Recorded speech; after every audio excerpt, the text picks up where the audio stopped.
What's good, everybody? This is Robo back with another video, and today I've got my 2024 NBA Mock Draft 1.0. We just got the lottery results a couple days ago, so this is my initial reaction to that outcome here. I plan on making another update to this mock, as well as a couple other big boards before draft night. Also, before I get started, I want to mention the heights and weights are not up to date from the NBA Combine. These are their original listings, so I'll have those all updated in the next big board update, which will come in the next week or two. So with all that said, let's go ahead and get started with the draft.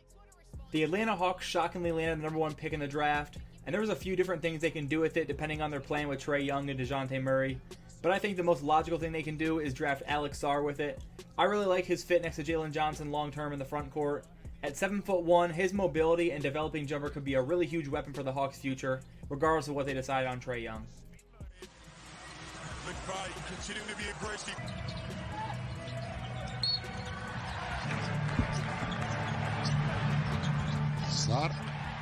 The Wizards have a need basically everywhere coming into this draft, so this is going to be one of the hardest picks to predict in the entire thing. But for now, I have him taking Nikola Topic out of Serbia. He's a big guard who may be even taller than his listed 6'6", and although he needs to really work on the jumper, his downhill ability and playmaking flashes could make for a great lead guard alongside Jordan Poole in that backcourt.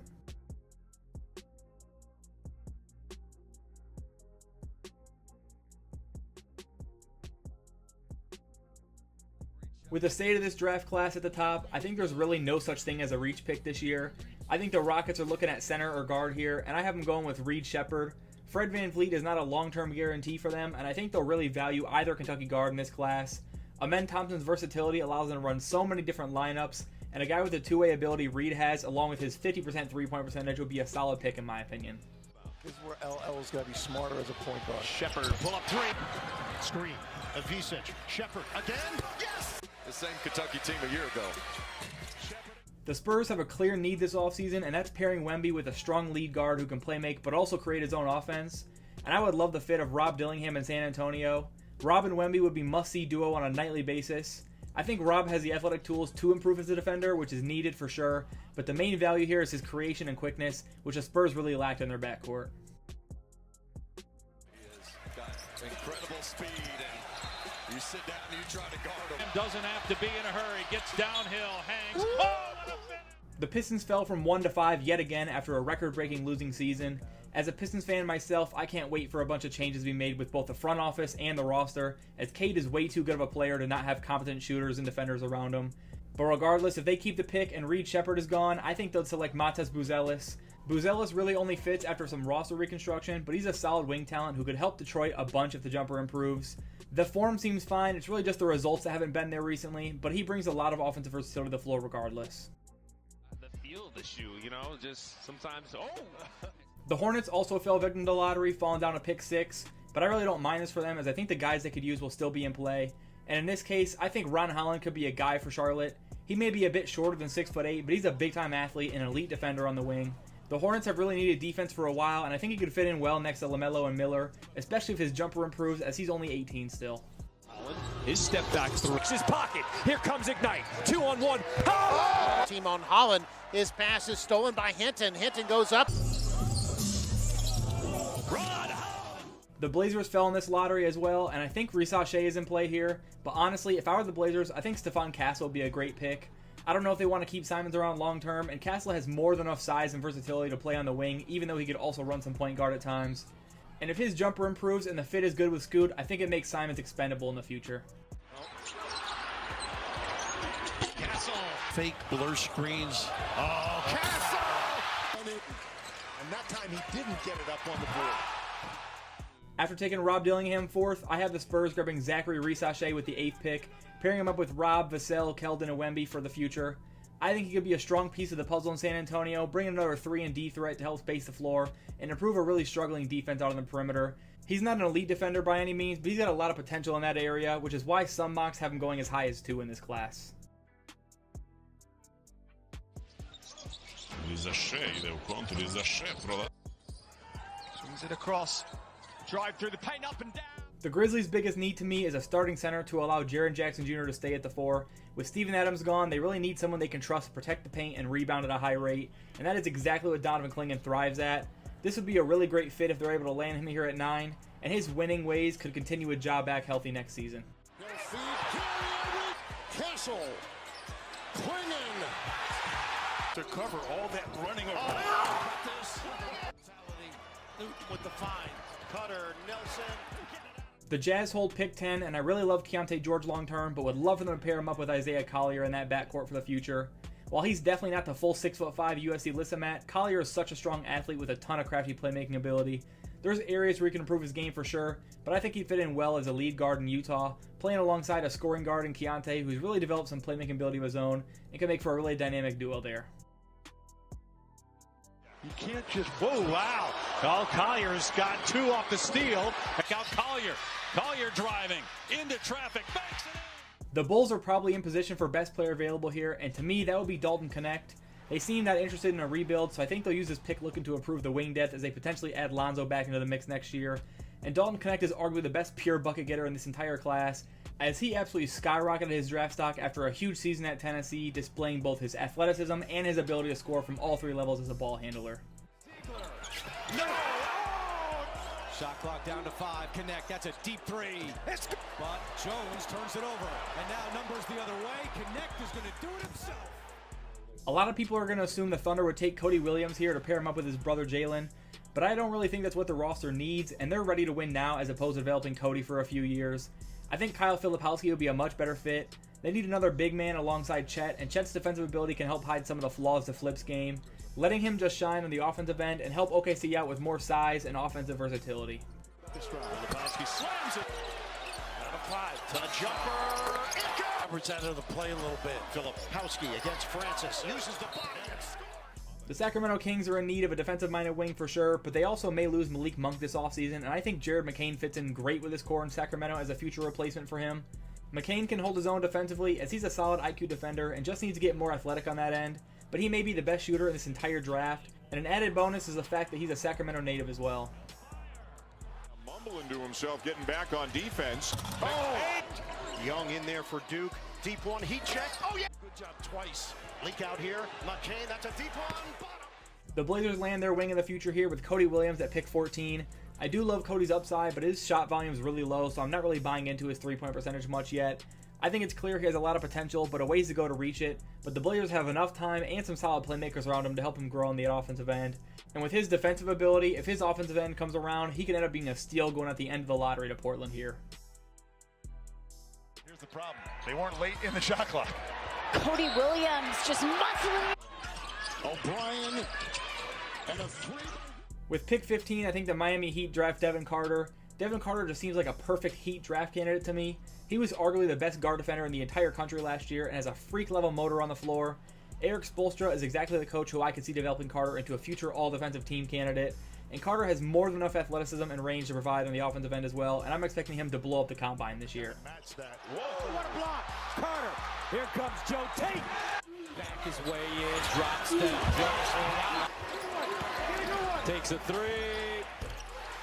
Tristan Da Silva is a name that has been around for a while but has really shot up as late this season with a great close of the year. He's an extremely smart player with great size for his skill set and fits the mold of a winning player in the NBA. He's got a strong jump shot, good defensive instincts, some playmaking ability, and fits a bunch of offensive systems in the NBA. And I think Philly will see how strong of a fit he can be as Tobias Harris's replacement and grab him here at 16. They do go with some pressure, but there's no way how can guard Da Silva off the dribble. Look at Da Silva! It's congested in there. Da Silva 3. The Pelicans can pass on this pick, deferring the Lakers pick to 2025. And with this being a weaker class, I could see him doing that, but I don't know if it's worth risking the pick being in the 20s next year. So I have him grabbing Baylor big man Yves Missi with it. They need a future J-Val replacement, and Missi has incredible potential as a freak athlete center in the league. He draws a lot of Clint Capella comps and really just needs to work on his post game to become a strongly reliable center in the NBA. Ray J. Dennis, really valuable. Missi. Nunn streaks up the floor. Missi. The Orlando Magic offense really struggled at times this year and is without a doubt the most important thing they can address this offseason. They need both shooting and creation at the guard spot, and I think Jacoby Walter is who they can look at to provide that. His percentages weren't great as a freshman, but he's got a really strong jumper and a ton of self-creation skill, and could fit in really well next to Franz and Paolo to help improve that offense as a whole. Now he drives the left. Pretty. Highly touted freshman putting it on the deck. Elevates over Shea. Has to be careful. Walter looking for some daylight. Is bumped.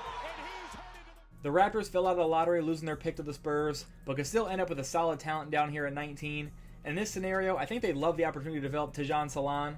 He could potentially go in the lottery, but I think this is a good spot for him. Toronto has a history of strong development, and Solana has a solid jumper already, so the Raptors could develop him into a strong 3-and-D option to play next to Scotty Barnes.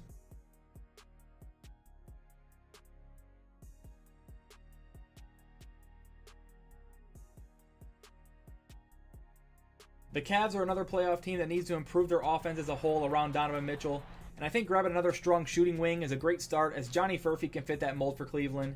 They don't really need him to make an immediate impact for them, but he's a really smart player on top of his shooting ability and could really help improve the spacing on the roster for sure. Good look inside. Pulls down the rebound. To Furphy. It's Furphy. He's an excellent defender. Got burned there.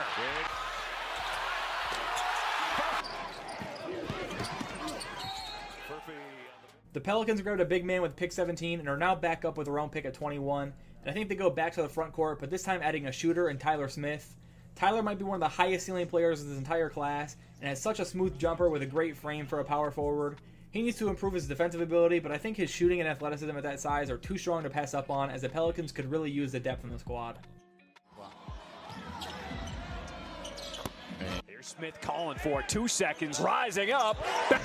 Tyler Smith has 22. The Suns are honestly a bit of a mess right now, with all the money tied into the big three and Nurkic, but they have no plan on selling guys to rebuild the roster right now, so I think they look to add NBA-ready talent that can contribute off the bench right away. And I think Kevin McCullough is that type of player. He improved his jumper a lot this season, and if not for an injury, could have kept his stock in the lottery conversation. I think his experience and versatility would be a solid pick for Phoenix. McCullough. Outside. Another K-State turnover. And you and I were talking at halftime. The Bucks have to start looking at ways to improve their future outlook, as the roster is getting really old and bleak in terms of assets. And I think grabbing a future Brook Lopez replacement would be a good way to start, and that could be Indiana's Kel'el Ware.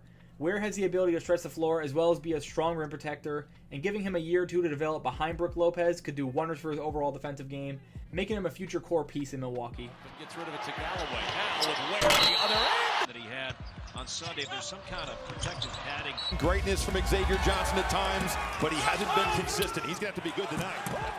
The Knicks roster really lacks depth after all the moves they made this year, so having 2 first-round picks back-to-back in this draft could be great for them, and I think they'll target guys who can make an impact right away, and assuming the off-the-court stuff gets cleared up, Terrence Shannon Jr. could bring the Knicks bench a new scorer right away. As we saw in the conference and NCAA tournaments, with Shannon is feeling it, he was almost impossible to stop, and I think his energy could match his Knicks culture really well. 2 3-point attempts. He hasn't just missed. Oh, it's taken by Shannon. The steal. Outlet comes now to Shannon. Watch out. Look at him fly. With their second pick in this draft at 25, I think the Knicks could grab Purdue big man Zach Edey. Isaiah Hartenstein's a free agent and dealing with some injury issues, and Mitchell Robinson has become kind of unreliable. So grabbing another big man for depth or as a potential replacement would be a smart move to me. Edey is much more than just tall and should be able to stick around in the NBA with his ability to draw fouls and make tough shots in the paint. And he's become mobile enough to be a positive defender as well in this league.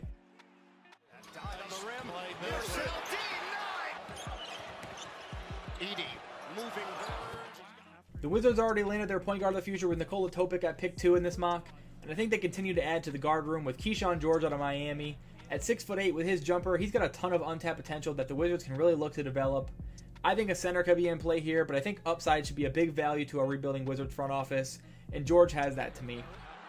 Going to set the screen. George rises. To bother his shot. Dropped those 33 so much so that they put size on him this game. George will fire. The Wolves don't have many needs, as we've seen throughout this playoff run, so they can pick for depth at this spot, and I think Deron Holmes II could be a great selection here. Not only is he my best player available here, but he's also an NBA-ready guy to me who can stretch the floor in a similar way to Naz Reid. I think both of them can play together off that bench, and Holmes can provide Ant with another lob threat who can also create his own offense at times.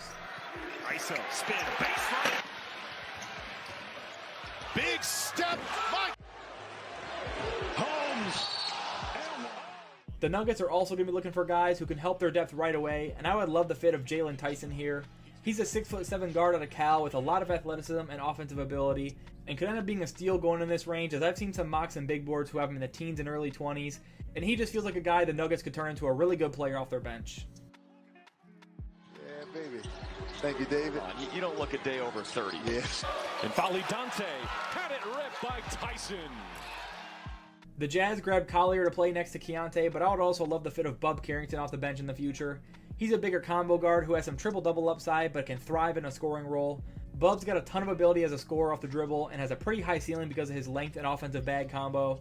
I think they could look to add a wing here, but there's several in the early second round as well, and Bub's potential is too good to pass on with this pick. Carrington. What a carry. The three. Wow. The Boston Celtics don't really have any glaring needs to fill with this pick, so I think they could use it on a high potential guy, which is why I haven't taken Ulrich Chomche here. Chomche could have gone the college route, but he showed out while playing at the NBA Academy in Africa and looks to have a pretty strong jumper already. As the youngest player in the entire draft class, with his size and athleticism and a developing jumper, I think there's a chance he ends up a gem in this class.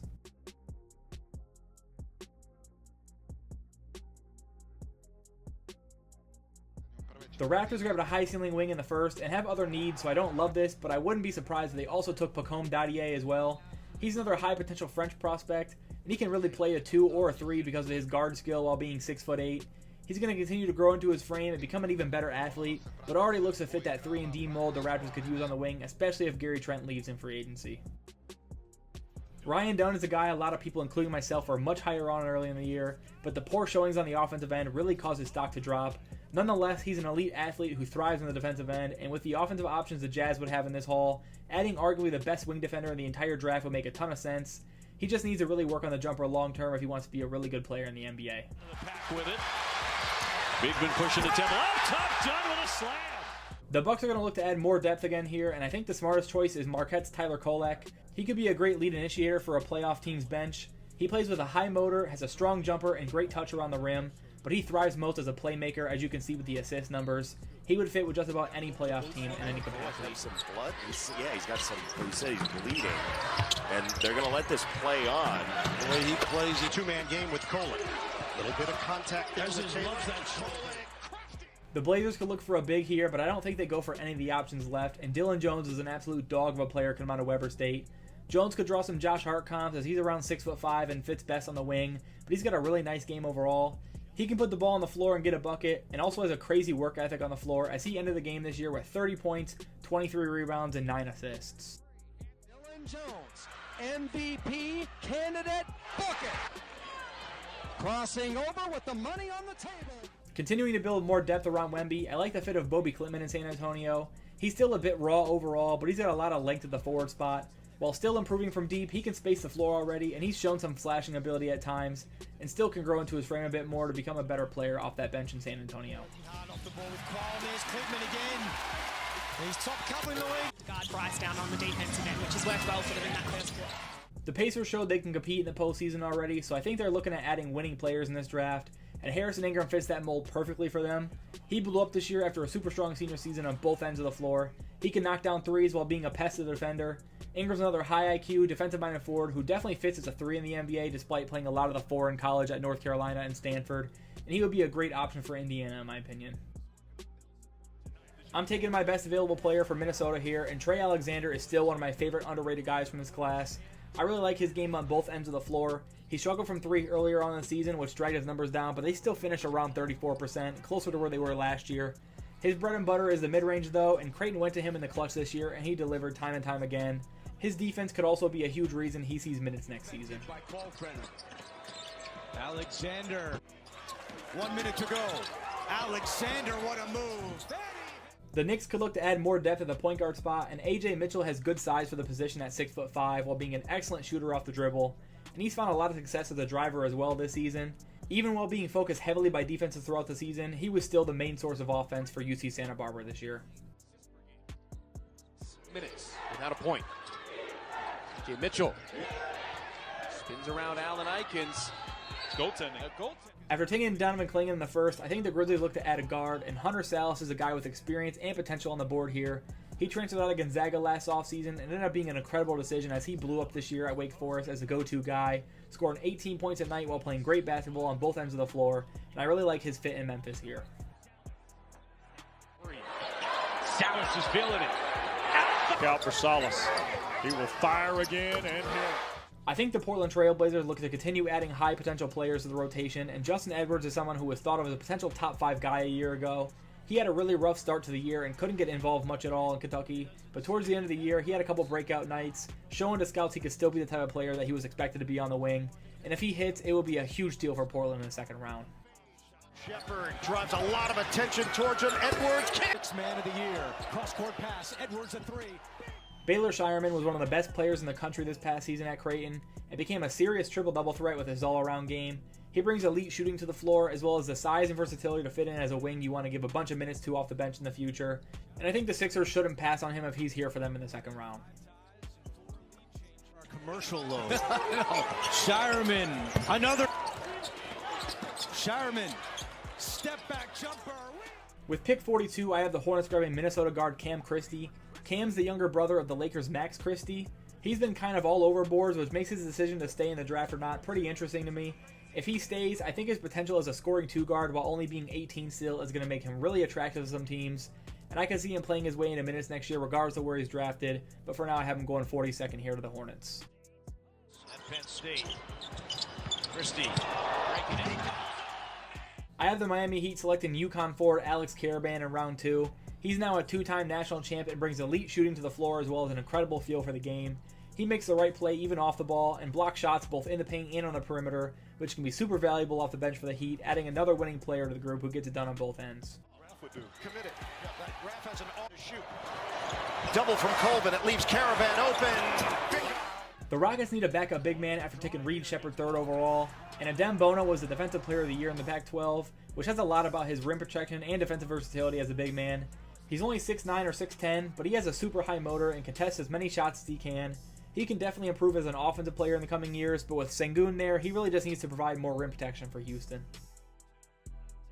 Colorado State's Nick Clifford is a guy I really like in round 2 of this draft, and although the Kings don't need another guard, he can fit in as a wing at 6'6" with a solid frame and defensive ability.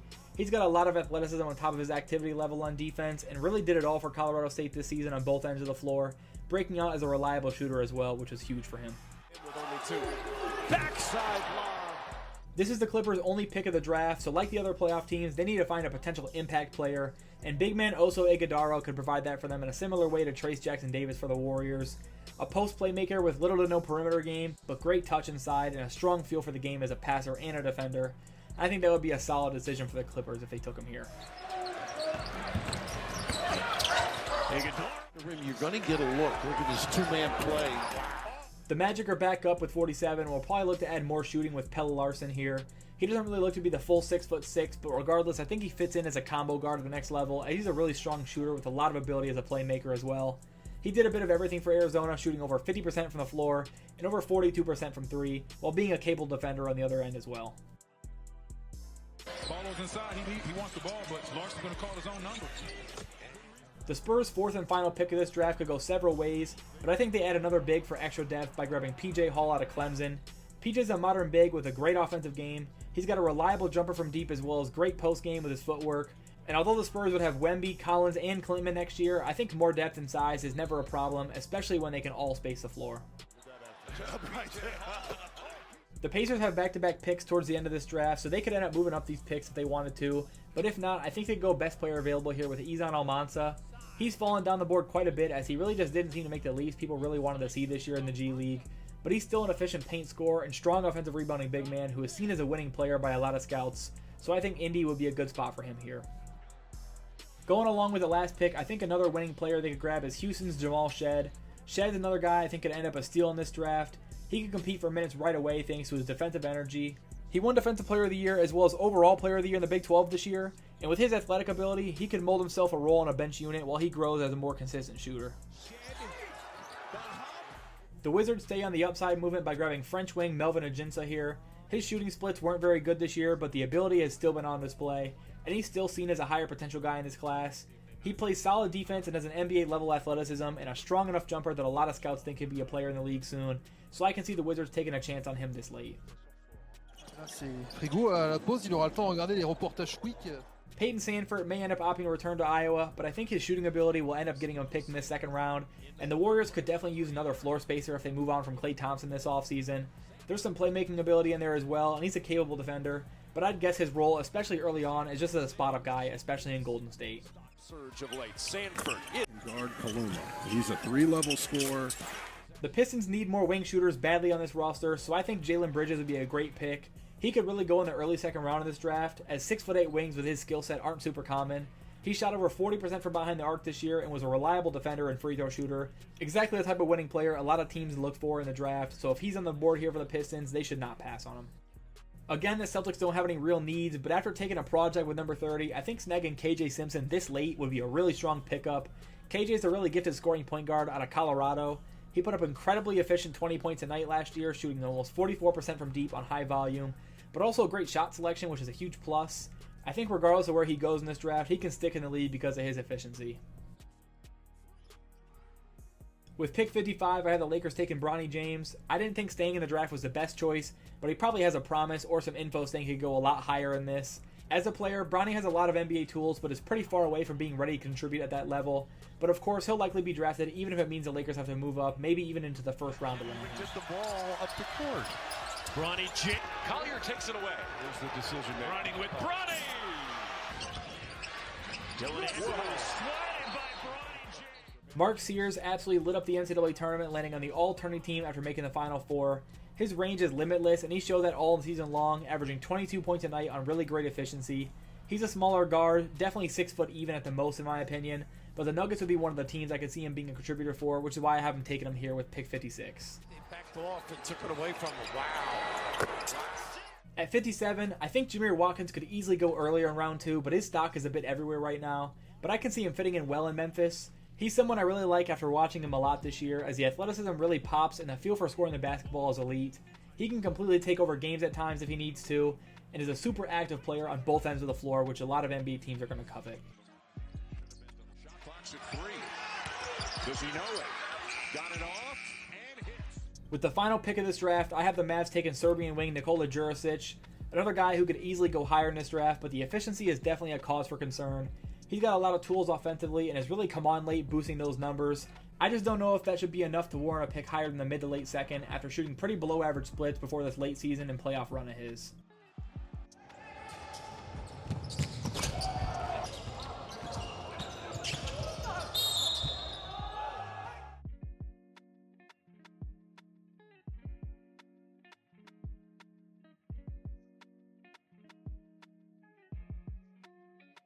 That's it for my first edition of my 2024 NBA mock draft. Let me know your thoughts down in the comments as well if you want to see your team pick up in this year's draft. Thanks for watching the video as always. Feel free to like and subscribe if you haven't already, and I'll see you guys in the next one. Peace.